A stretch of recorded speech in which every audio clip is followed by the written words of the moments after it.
Hey guys, good morning, welcome and welcome back to my channel. আশা করি তোমরা সবাই খুব ভালো আছো।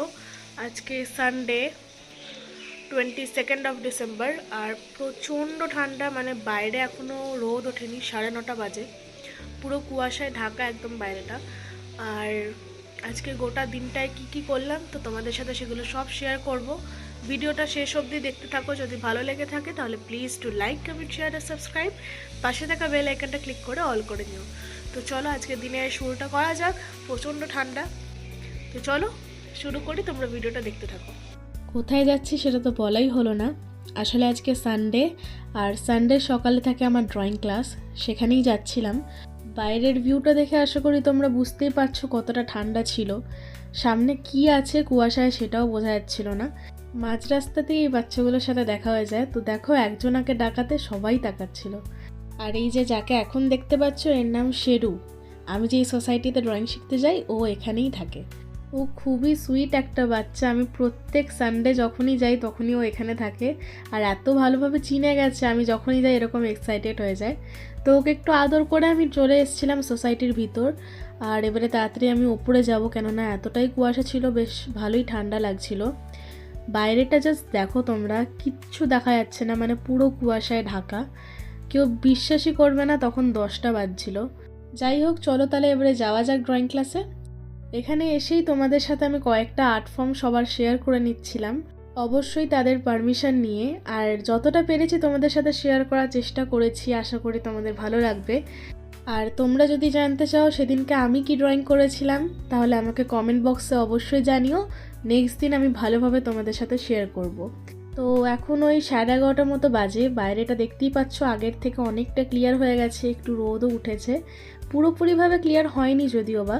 তো যাই হোক, তাড়াতাড়ি ঘর যাই চলো, কেননা আজকে মা একটু তাড়াতাড়ি ঘর যেতে বলেছিল। মায়ের একটা জায়গায় ইনভিটেশন আছে, তো সেখানেই যাবে তাই। তো তার আগে আমার একটা কাজ আছে, সেটা আগে তাড়াতাড়ি করিয়ে নিই, তারপর ঘর যাব। আর ওই দেখো আমার পিয়ারি আমার ওয়েট করছে, মানে আমার স্কুটি। তো চলো এবারে ঘর যাওয়া যাক। আর সেই কাজটা আমি করিয়ে নিয়েছিলাম, তারপরে এসে দেখি মা নিচেই নেমে গেছে, বাবা এখন ছাড়তে যাচ্ছে মাকে। আর কি করাতে গেছিলাম জানো?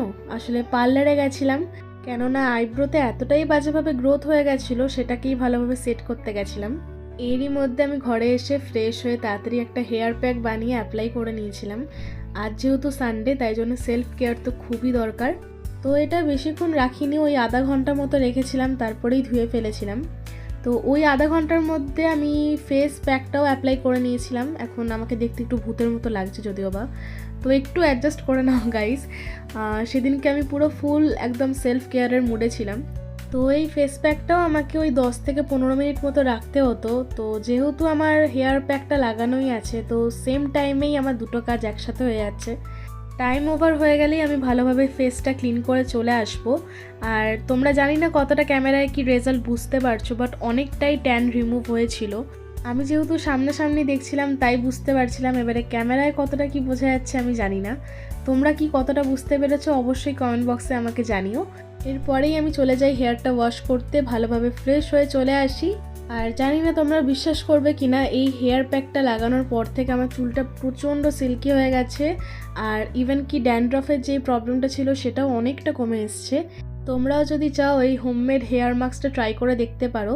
রেমেডিটা আমার চ্যানেলে অলরেডি আপলোড করা রয়েছে, আমি ডেসক্রিপশন বক্সে লিঙ্ক দিয়ে দেবো, গিয়ে চেক করে এসো। আজকে ভিডিও আমি এখানেই শেষ করছি, দেখা হচ্ছে একটা নতুন ভিডিওতে।